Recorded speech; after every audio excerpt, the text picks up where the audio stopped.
Hey guys, I want to take some time to go over the phase change diagram with you. So far, you have been reading about the changes of the states of matter. You now know that as we add heat energy, the molecules change speed. And when this happens, we change states. So this is represented using this diagram here. This is one of the most important diagrams that you're going to see because this is going to come up for the rest of the year. So it's really important that you understand, know how to read it and where things are located on it, okay?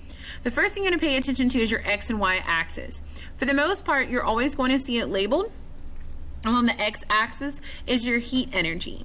Up your y-axis, you're going to see is your temperature. So what you can see, as you move up the y-axis, your temperature increases. As you move across the x-axis, the heat energy increases. Okay? So as you increase temperature, heat energy also increases. Because as we learned the first day of school, that temperature measures how much heat energy is there. Because heat energy is how fast those molecules are moving. So it's telling us, hey, the more heat energy we have, the faster those molecules move. And when that happens, we change state. So what we do is we start down here at the bottom. We can assume that this is a low temperature. We could even say 0 here, but we don't want to be careful with that because you could go into negatives. Every substance has a different melting and a boiling point, freezing point, and so forth, okay? All their temperatures are different, so you need to be mindful of that. So that's why there's no numbers here, because it depends on the substance, but you read them the same way. So here we start with A. A is where you have your solid, okay? This is where you are starting. So we'll stick with ice because it's something we're all familiar with. We know that ice, those molecules are tightly packed together. They're well organized, okay? Then we have this diagonal line. These diagonal lines are very, very important because what this shows us is this shows us our heat energy is increasing, okay? So I'm going to say that again. These lines here show us that heat energy is increasing, all right? Now, as it increases, it's going to reach a certain point, and I'm going to use a circle here to kind of to highlight this. I was trying to use an arrow here in a second, but this point here, okay, I'll click off of it so that you can see it. Once it reaches this point, this is what we call our melting point because we know we go from a solid to a liquid. It's how we get there. When we have increased the heat energy to a point, it begins to melt. So I'm going to create a little text box here, and we're going to label that, and I would like you to label yours as well, the melting point. Okay? So this white dot is your melting point. Now we could reverse that in a minute and we'll talk about that. It could also be your freezing point. But we're going to stick with these boxes here. Now we're not going to pay attention to the numbers because I'm going to walk you through this. So when we get here, we're now melting. We have a flat line.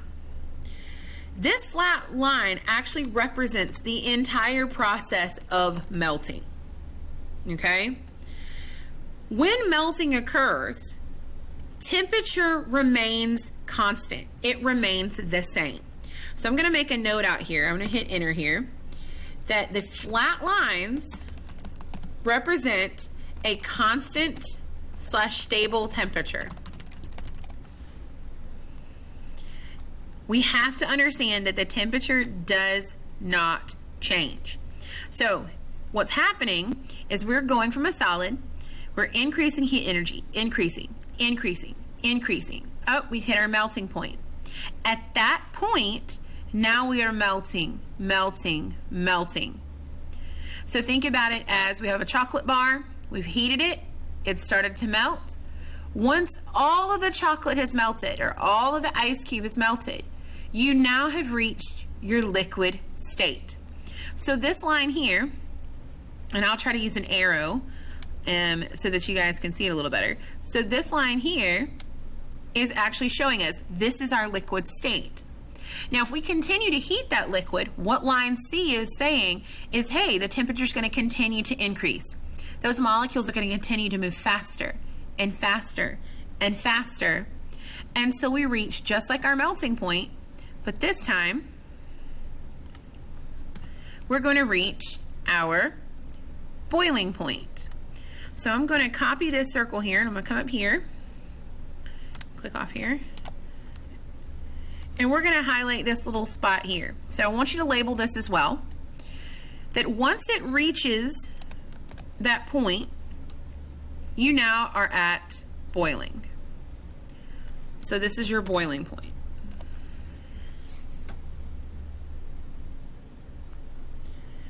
Once the boiling point is reached, you can also assume that evaporation occurs.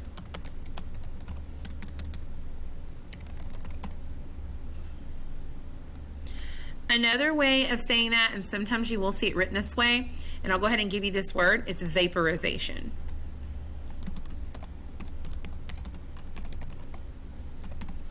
Means the same thing, you're just probably more familiar with the word evaporation.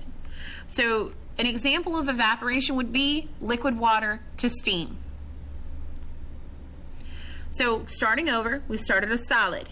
We increase that heat energy till it reaches its melting point.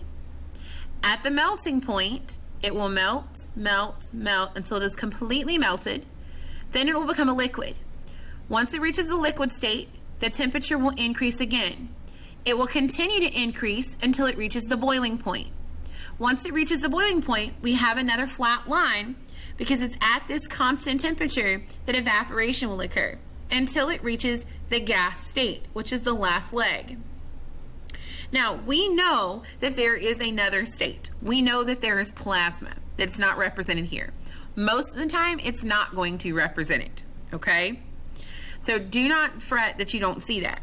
I am going to tell you, though, that if we were to keep going, we would reach another flat line. So I'll draw that in here for you so that you can see that. If this were to keep going, you'd have a flat line over here, okay? Now that flat line, and I apologize, hold on just a second, I don't know why it's doing this. And I'll slide it right there. Why is it? All right. So there we go, I finally got it where it's supposed to be. So you can see that flat line would continue off the page. And it's gonna behave the same way. Once you get to this point, okay, where the gas is so charged that it continues to turn into a plasma, you're going to have something called ionization occur. Which makes sense because remember that in an excited state such as plasma, it's going so fast that ions are developed, or you get that free electron. So ionization begins to occur, okay? Now, what goes up must come down. So we know now we're increasing heat energy, but we need to reverse that now. So as we go back down, we'll start at our plasma state, okay? This one's real difficult to see, but the opposite, so if we're cooling down, it would be deionization. So if we decrease the heat energy, so we've had a plasma over here, we're going backwards now. We're going to decrease our heat energy. We're going to go to deionization. We're going to continue to cool because we're at a gas state now. We're going to cool, cool, cool, cool, and cool until we get right back to this flat line. Now, when we get back to this flat line, we are no longer evaporating. Now we're going back to a liquid. We are condensing. So we're doing condensation, or condensation is forming. So we see condensing occur. So from a plasma to a gas is deionization because we're cooling. From a gas to get back to a liquid, you have condensation.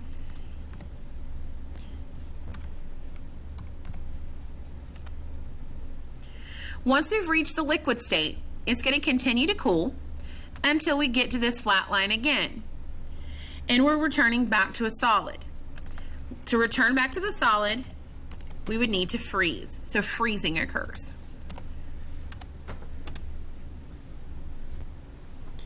So we have a solid. As heat energy increases, it will continue to increase till it reaches the melting point.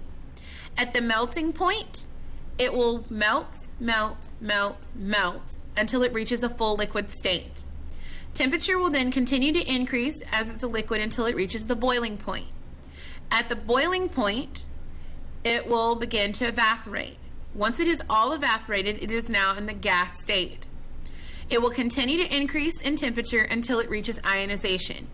And once it reaches ionization, we will now be forming into a plasma. If we reverse this, if we begin to cool, we'll go from a plasma to cool back down through the process of deionization until it's a gas. The gas will continue to cool until it reaches this point, and it will begin to condense. So we have condensation forming. It will continue to condense until it's all a liquid.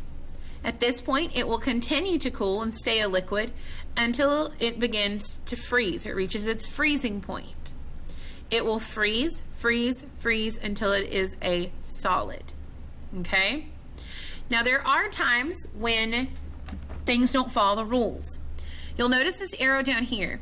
This arrow down here shows us that solids can sometimes skip the liquid state and go directly to a gas. This is what we call sublimation.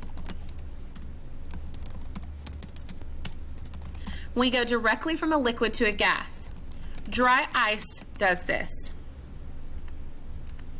Now, if we want to reverse this, if we want to cool it, and we want to go from a gas directly to a solid and skip the liquid state, we call this deposition. And this is an example of this would be frost, like you find out in the grass in the morning. So in both of these situations, the solid is going directly from a solid state to a gas state. It does not go through the liquid phase. So there are types of matter that can do that. Most do not. Most will follow the solid to the liquid to the gas to the plasma. But there are examples such as frost and dry ice that will actually go through sublimation and deposition. I hope that you have this down in your notes. I want you to continue to read about the phase change diagram and work on the modules that I've given you. Please email me if you have any questions or if you're confused. We will continue to practice with this, and when I return, you will actually be building your own phase change diagram. Make sure you have the vocabulary down and you know which direction you are moving, as far as if I'm increasing in heat energy or if I'm decreasing. Make sure that you can tell me freezing is from a liquid to a solid. Melting is from a solid to a liquid. Condensation is from a gas to a liquid. Evaporation is from a liquid to a gas.